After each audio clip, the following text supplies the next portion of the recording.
All right, we're live on YouTube. We are going live on Rumble. Starting the music.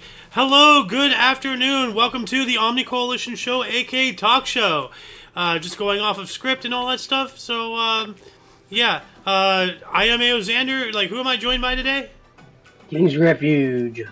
Golden Loon. Yep, the gruesome threesome. There you go. Yeah, here. Don't pay no attention to the loon here. He is face deep in a double from In-N-Out with pickles. Oh, yeah. It's good. Oh yeah. Ooh, nice. Oh yeah. And I ate mine earlier, so with fries and everything. So, but yeah. Without further ado, like the first topic of discussion kind of comes from a rant I had a long time ago. Based off of the old saying, there are more airplanes in the sea than there are submarines in the sky.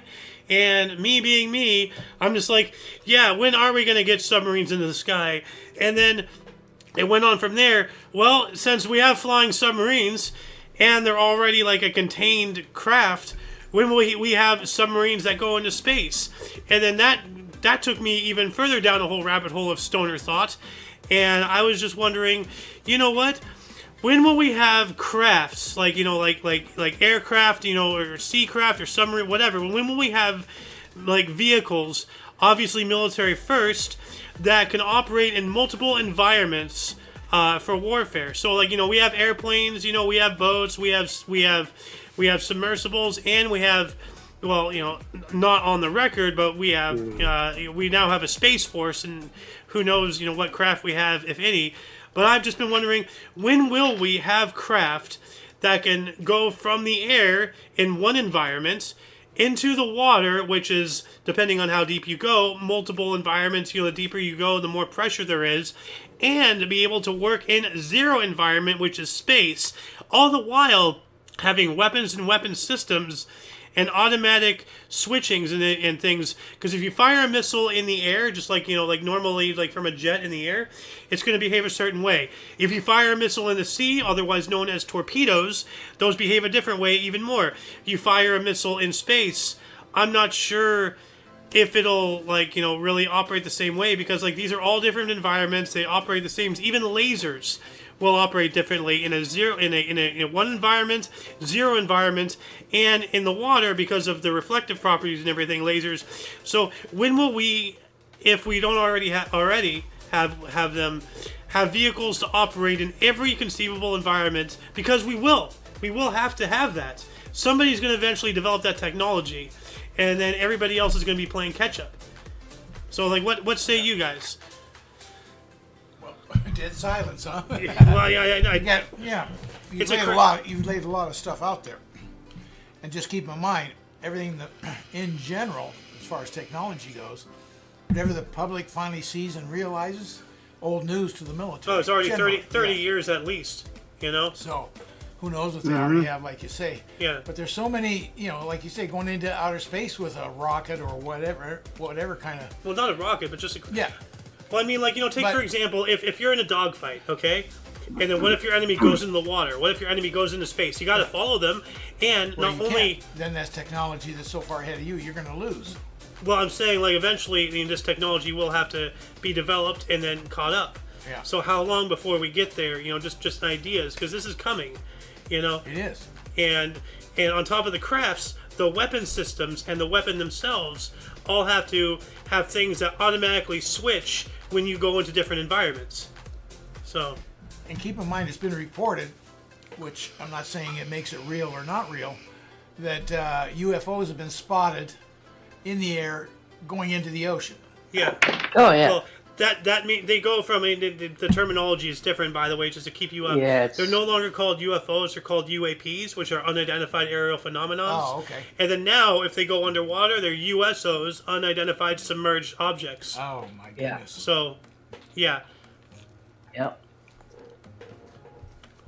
Like, do you have anything more? Well, there's all kinds of things, like you say, going into outer space, and underwater. Just thinking, okay, you go into outer space, how do you get it back without burning up? You know, there's all kinds of stuff that has to be dealing with each individual layer that you enter. And that's a good point. I didn't even think about that reentry. Yeah. You know, like, and ease of reentry, because right now for us reentry is an arduous process. I'm talking about having the technology just go, shh, and now you're back in. You know. Yeah. Like the fight's still on. Yep. You know, like, and It was just like World War II. When jets came along. What an advantage. yeah. Oh man. Unfortunately, Hitler took a wrong turn. Yeah. Fortunately. Fortunately. Yeah. Fortunately, I should say. Yeah. So. But that's the evolution of technology. And boy, Yeah. who knows what you're talking about, how far that is away. Nobody knows. But yeah, I mean, like, well, as you said, like Hitler did really stupid, among many other really stupid, decisions he's done, like Barbarossa. We spoke about that earlier today in the history show. But like they were starting development in like the early to mid 30s with jets. Yeah. And he straight up said, "No, screw it, yada yada." And it wasn't until like the last vestiges of the war before he's like, "Okay, Hail Mary," but it was too late. Like, yes, they were like they could fly faster, they could intercept, but just it was too late. And with Hitler, he also focused on long-term bombers and things rather than fighter jets. Yeah. He took that emphasis. So Long-range bombers. Long range, yeah. Yeah. So, Like kind of getting off topic. He we're was talking all about advanced technology. But could you imagine having that technology? You can evade the enemy anytime you want. Yeah. You know, I think. Like the flying wings. You know? And that disappeared. What Yeah. happened? Why did they? Well, it came scuttle back. it? We have the stealth fighters, stealth bombers. Those Now, are kind but of, I mean, when yeah. that was developed back in the 50s, Yeah. it disappeared for some reason. Why? That is a little eyebrow raising there, and that kind of starts going into the Roswell territory. Yeah. So. Yeah. But I think, there's not much to say about technology that you have no idea. Yeah. I think the interesting point is the amazing advantages you get from different technologies like that. If you can go into the sea, go into outer space, whatever it is, no one's going to touch you. Well, I mean, like, there's this one because this really like part of this stoner thing. Red alert. Is it 2 intro? Japan? I don't know. Hold on a second. No, that's not it. Here we go. This is the one.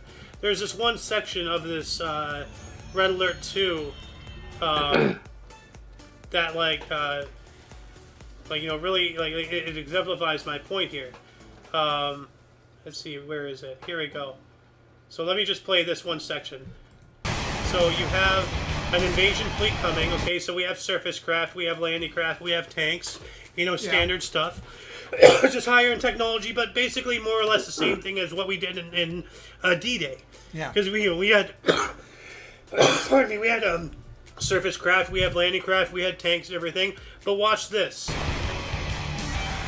Holy crap! Yeah. Oh my God! There you go. Like, and even more so. So boom, immediate amphibious to land capabilities, and then we have next. But still, like, can you imagine, like, just being like, part of a fleet? You're just out there. There's nothing there. Like, and on top of because we already have stealth technology, we have all sorts of things, that are borderline conspiracy, but almost being proven true, like right now as I speak.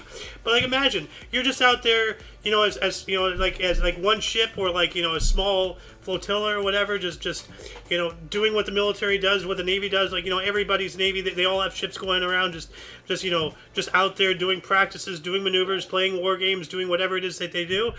And you don't even see it coming. You're just sitting there. All of a sudden, boom! Squadron of fighters fly out of the ocean and proceed to bomb the ever-living hell out of you. You have no What shot. do you do? Advanced technology, you will have no shot. And that's coming. Now, they say, and I guess they can document it, one modern-day aircraft carrier Yeah. would conquer the entire Japanese fleet. Until it ran out of fuel. Well, assuming it can be resupplied and everything else like that. Well, if you resupply it, then the argument is completely moot. It's unfair. Like, if you have it stand alone, then it's limited to how much fuel it has for the jets, because the nuclear power can last for 10 years. But how much fuel, munitions, and resources and stuff? One modern-day aircraft, could literally, in time, conquer Japan. Yes. Take care of its entire Navy, entire Air Force, and conquer it. One. That's technology. That's my point. Well, I mean, like one squadron of Navy SEALs can take on the entire British invasion force of the Revolutionary War. My point being, technology wins. Yes, Plain it and does. simple. To a certain extent, as long as you have supplies. You know? Because as soon as you run out of bullets, it doesn't matter how futuristic your gun is, it's useless. Mm-hmm. Like, so... But, like, I understand the analogy. I'm not trying to poke holes in it. Like, I get what you're saying. As long as it's supplied, and actually, don't they run on nuclear power now? That's what I was saying. The aircraft carriers themselves do, but that doesn't mean that the craft themselves do as well. They're still, using fossil fuels, and as long as you have that, then it's fine. But if the fuel runs out for the jets, then the aircraft carrier is just a sitting duck. Now you have to rely on defenses, and how many bullets do you have? Like, so if the aircraft carrier goes in with enough supplies, yes. But if it stands alone without a supply chain, I'm not sure if it can. Just out of numbers. So I don't know. But what say you, KR? Like, you haven't said anything about this topic. I don't know. 50 years. 50 years? 50 years. Alright. But not just predicting about like when it's going to happen. Just like do you have any thing to say about this? Like this is like and just like a freaking jet flying from the air into the sea into space. Conducting warfare. Like missiles, lasers, bullets, like whatever it is that we have, like kinetic weapons, like.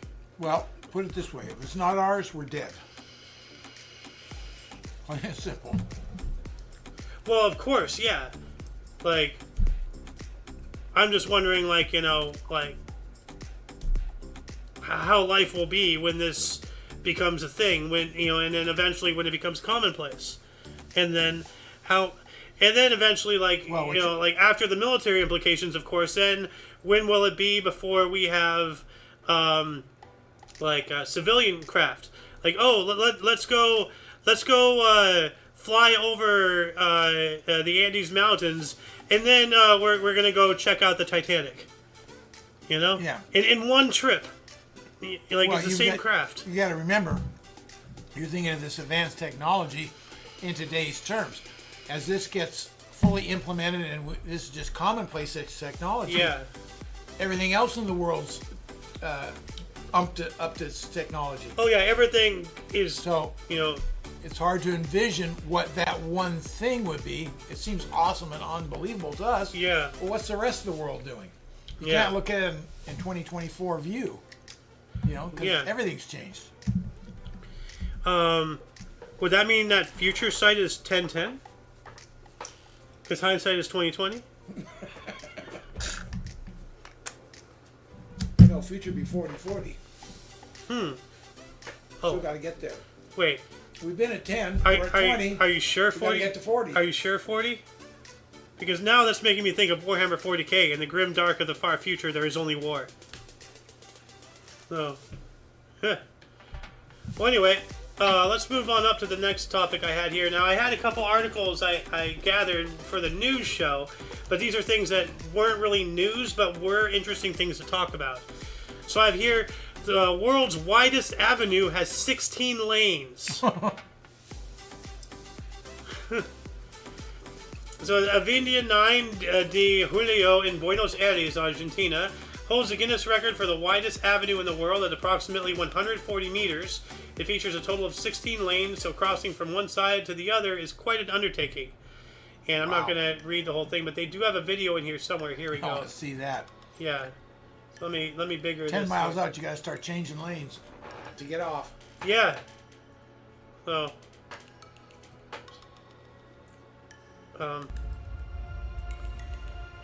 There's no commentary, but this is the avenue. Like, can you imagine crossing from this side to this side? Like, holy. It's hard to see what they're getting at because this is all one avenue. This whole thing. Like, the road is so wide, they have an island for the same flow of traffic. Like on this side. But we're looking at 16 lanes. Yeah, 16 lanes from right to left or left to right, like the whole whatever thing. it is, yeah. Yeah. But I mean, it's so wide. They have a median in the same lane. Like they have an entire thing. Like this is going this way. This is going the same direction. This is madness. Like look at that intersection. Actually, technically, you're not crossing all 16 lanes in one hit. No, and then there's the whole pedestrian thing there too. Yeah. But they have It's not a highway like here. It's not a highway, it's an avenue. No, there's a difference. This is a surface street. Yeah. That's still that's a really wide street. Oh. Yeah, that is. Yeah. Does anybody have anything to say about that? Like I'm trying to drum up a conversation here. It's wide. Yeah. Yeah. Wide. Now here's something that raised my eyebrow. Japan's shortest mountain is only 6.1 meters high, but isn't there like an official, oh, this height means it's a mountain, or this height means it's a hill? Yeah. Well, So how can you? 6.1 meters. Wait, how is that a mountain? Where is it? Yeah. Like, No, I'm not buying that. Someone named it a mountain or something called it Yeah. a mountain. That doesn't make it a mountain. it says Benton Mountain in Tokushima Prefecture is considered Japan's shortest natural mountain with a height of just 6.1 meters and a diameter of under 60 meters. Located in the middle of fertile paddy fields along Tokushima's prefectural road 10, Benton Mountain is the shortest mountain in Japan and one of the shortest in the world. It takes the average person just 1 minute to reach the summit, and yet over 10,000 people make the journey here every year for this specific purpose. For some, it's just the novelty of scaling a 6.1 meter tall mountain.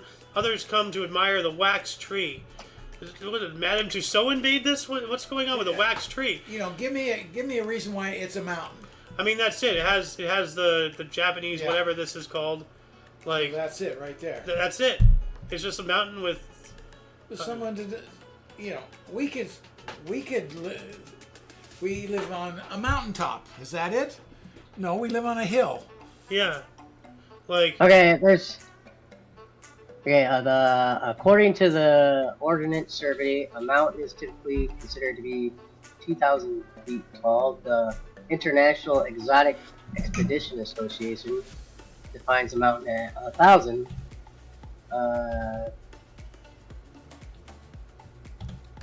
UN environmental program suggests that an area greater than 4,500 meters.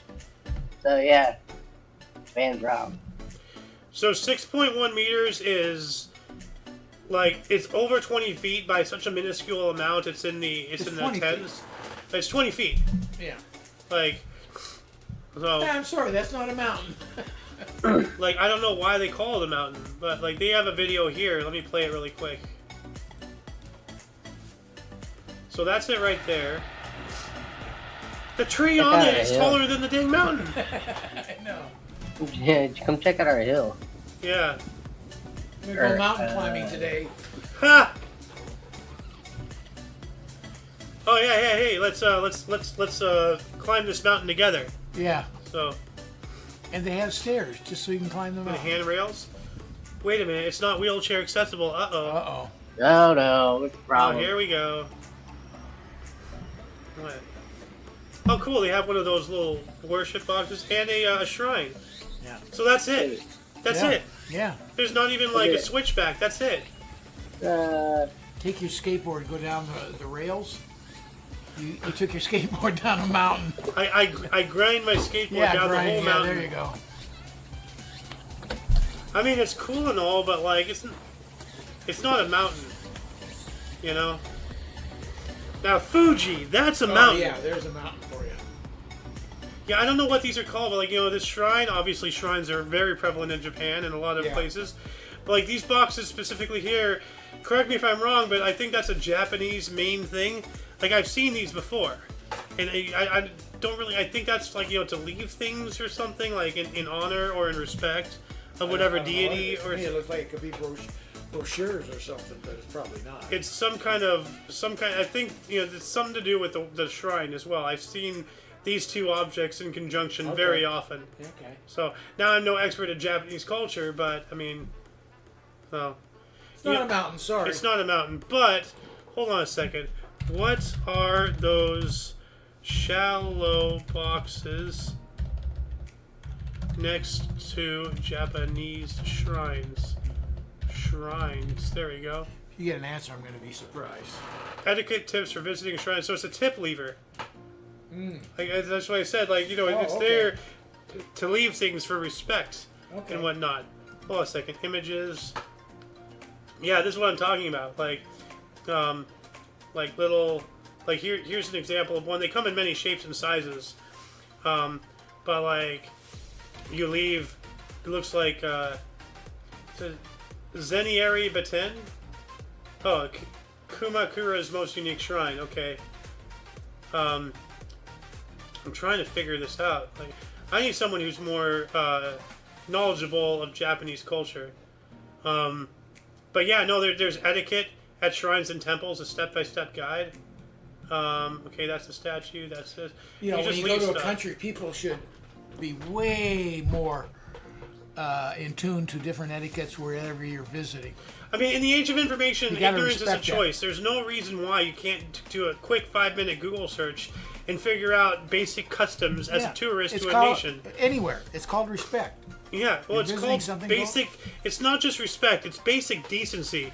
Because if people come over here to visit, okay, well, learn enough English to get by, learn our etiquette, learn our techniques. If I go to Japan, if I go to France, if I go anywhere outside of where I'm at, I need to learn how things are done over there. Yeah. Not so that way I don't stick out like a sore thumb, but just because I'm in their land, that's right. I need to, like as the saying goes, as the Romans do, Do as the Romans do. Yeah.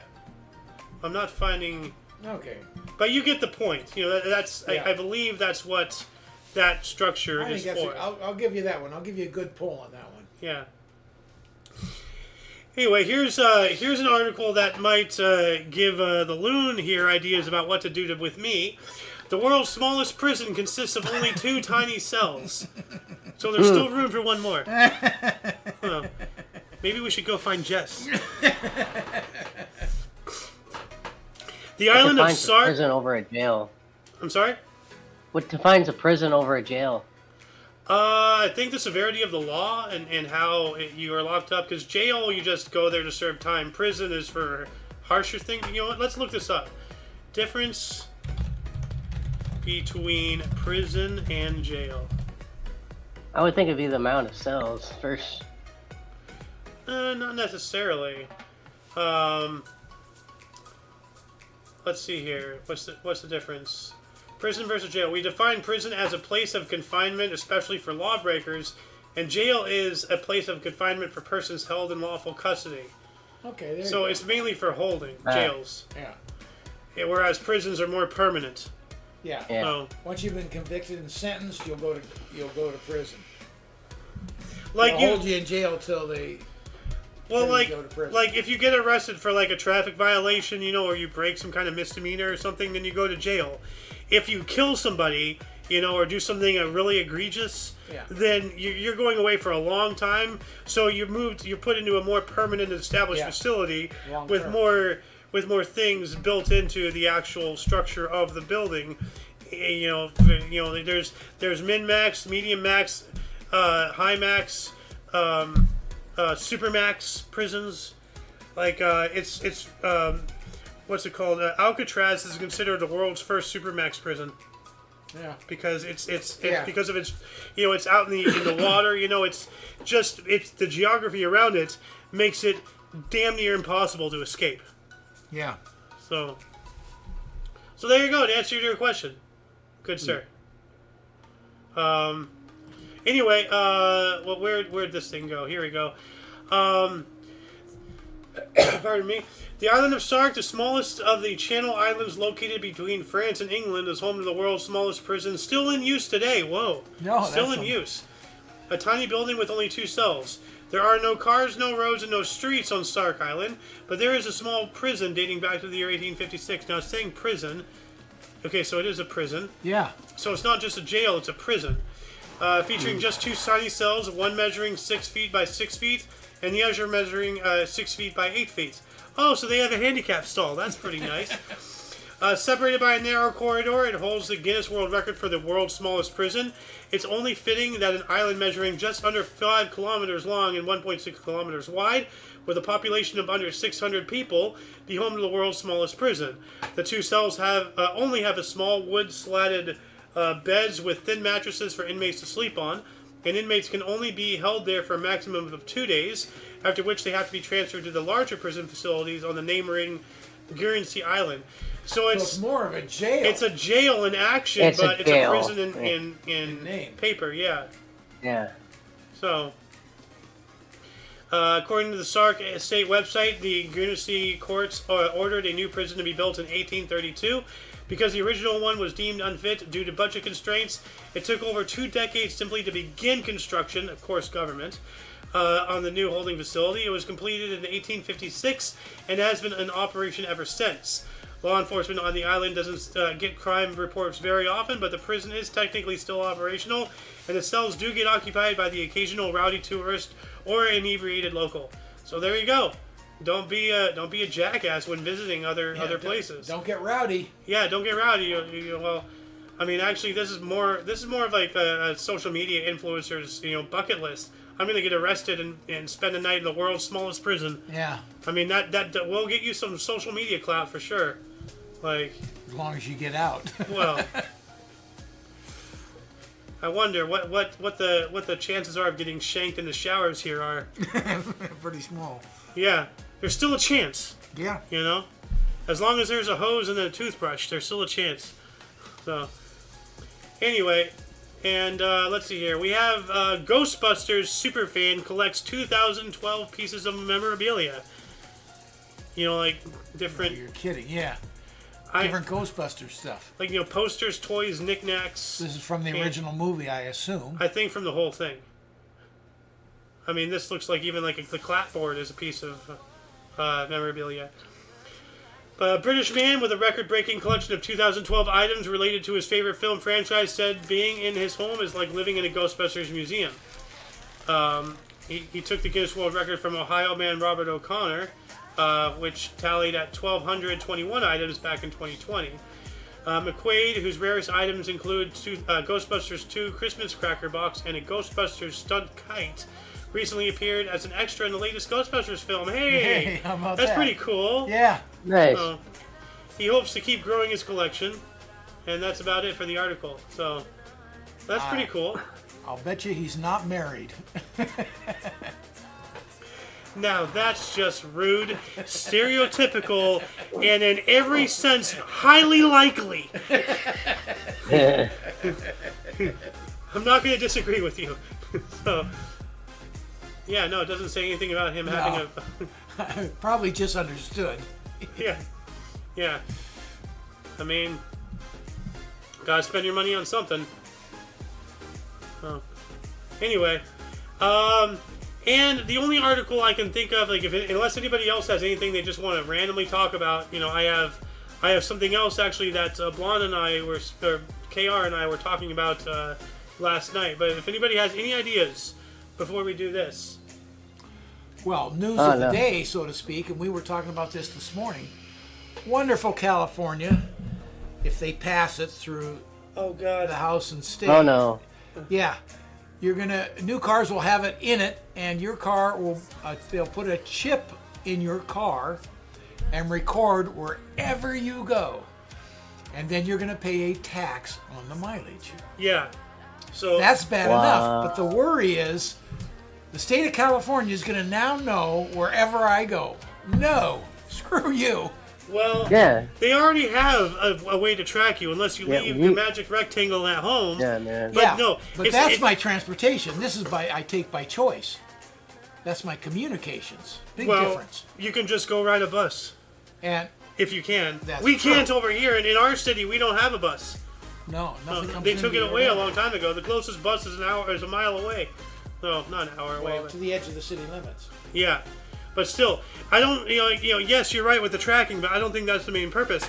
I think it's just a nickel and dime. Yes, that's the original purpose. Where's it going to go from there, though? And here's the thing that you failed to mention. We already pay taxes on gas. So you're Yes. paying taxes, and now you're paying But- taxes to use the damn stuff. But the problem is, and the way they're pitching this is, well, we've done so well on people buying electric cars in California. Now they're not paying taxes on the gas. So there you go. So that's their pitch. Elon Musk is one of the worst things this world has Musk ever. doesn't have to do anything with it. He's part of the electric car problem. But it's the reaction of the state that's Well, if it wasn't doing for Elon Musk and all of its pushing of all that stuff, which, look at the Aptera. The Aptera runs circles around the Tesla. You know, even after he's saying what he's doing, he's still holding back technology 2 decades old, to my knowledge. To my knowledge. You know? So, I mean, you know, don't believe me, audience? Go look it up. Look up the Aptera.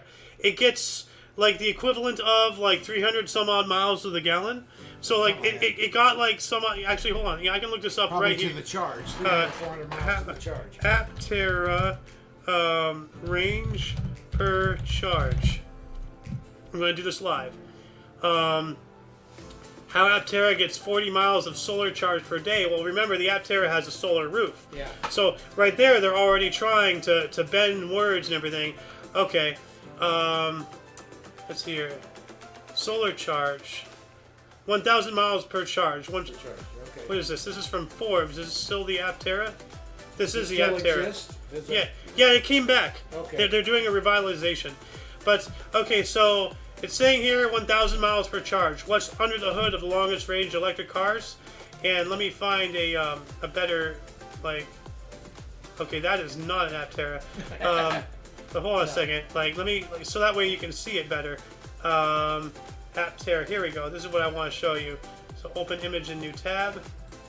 So the hood has a solar panel. The roof has a solar panel. The trunk. So the entire top, except for the window, it's all solar panel. So it's charging while it's outside, whether you're driving or not, plugged in or not. Even when you're driving, you're charging while you're driving. Yeah. Okay, so that on top of, now the reason why it looks this way is because this was literally designed by aerospace and rocket engineers.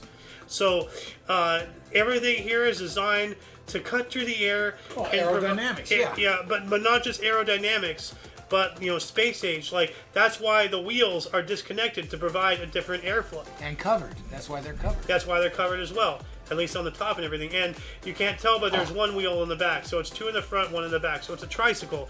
Technically, it could be considered a motorcycle, True. you know, by technical sense. But right out of the chute, you know, let's just go off of what Forbes themselves is saying, 1,000 miles per charge. Yeah. All right. Now, Tesla range per charge. Let's see here. 421 miles on a single charge. Not even half. Not even half. 20 years after Aptera. Did you say 420? 400. Well, 21. Yeah, but I would say we joke, but I no. didn't even know it was that far. That's pretty good. 400. But Aptera came out in like 2000, 2001 at 1,000 miles of charge. Tesla came out in what, 2012, 2014 But with less than half. He's holding us back.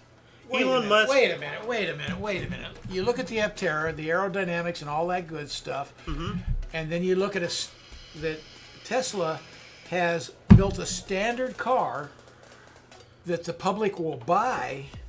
So therefore, it takes a lot more energy from the batteries to move down the road. It doesn't have all that aerodynamics that the Aptera does.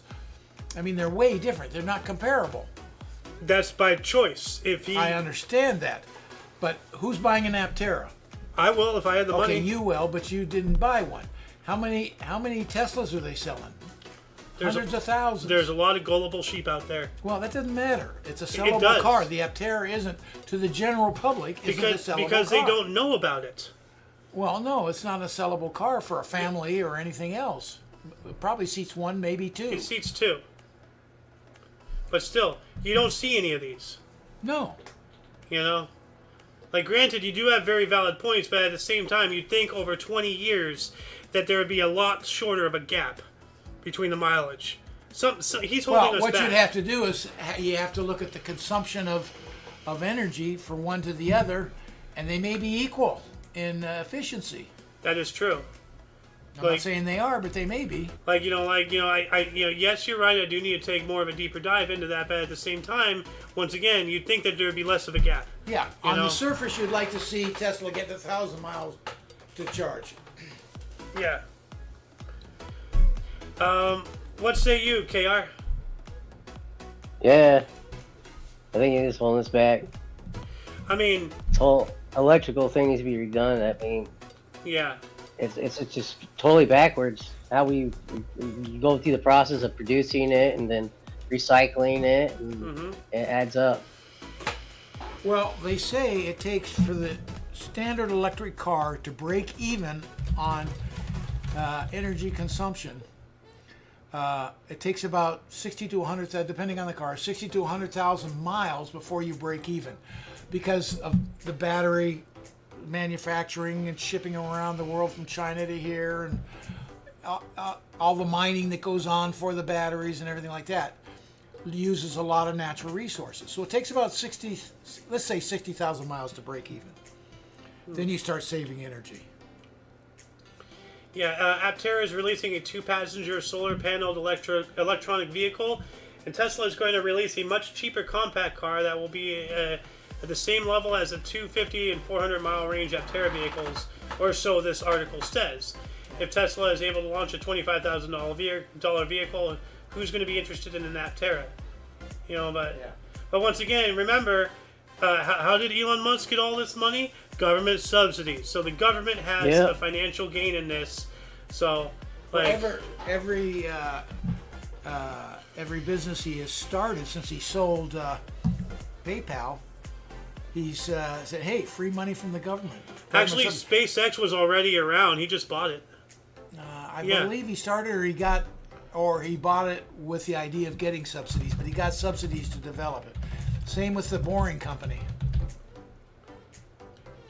Let's see here. History of SpaceX. Let's see here. Musk's personal ventures and founding. Yeah, after being ousted as the CEO of PayPal in late 2000, Elon Musk started to gain an interest in space exploration ventures. Let's see here. He looked up NASA Human. I saw somewhere a while ago, like, this is going to require a lot of reading, which I'm not going to do live on air. But somewhere, like, I heard, because, like, obviously he didn't start Twitter. We know that he bought that. He bought that. He also didn't start. He didn't start Tesla either. Yeah, no, he didn't.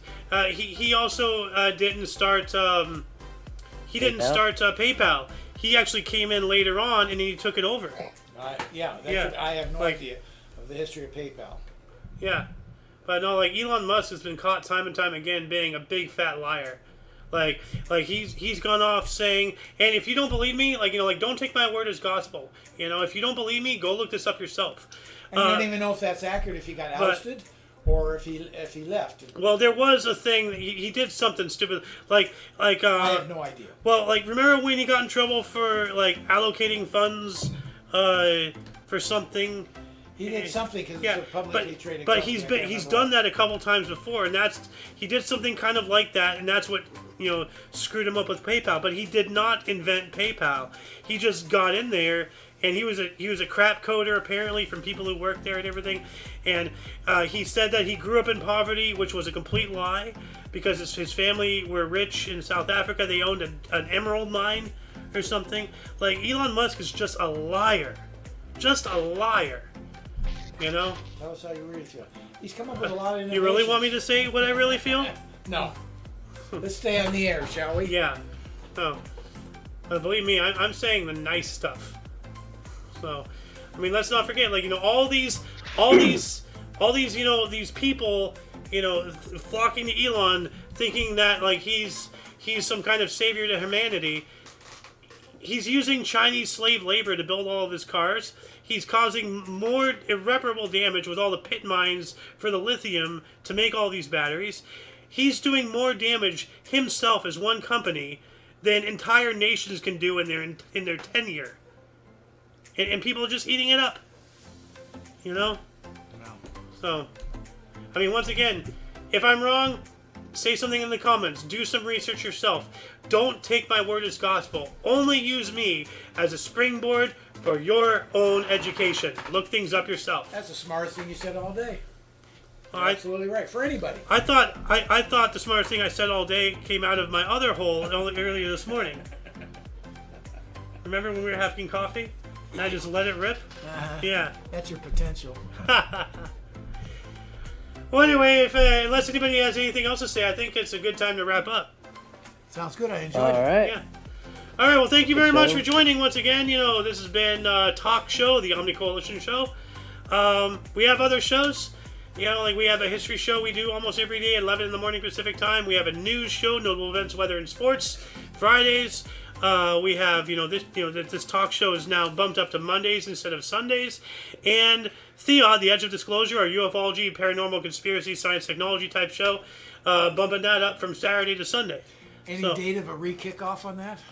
I'm aiming for maybe this weekend or maybe, I don't know. Really? That soon? We'll see. Yeah. Because my UFOlogy guy, Noah, actually sometime next month he's going to go to Universal Studios with his sister. He's always telling me, oh, I might be busy, I might be trying, it's like pulling teeth trying to figure out timetables with this guy, but we'll figure it out eventually. So yeah, anyway, thank you once again for watching, all of you and all of us. I've been THEoD, King's Refuge, Golden Loon, and you are you, and until you catch us whenever, wherever, don't forget to look right and left at every intersection, rate 5 thumbs, and subscribe. Toodles! Jesus. Move this over here. Hold on a second. Whoop, in stream.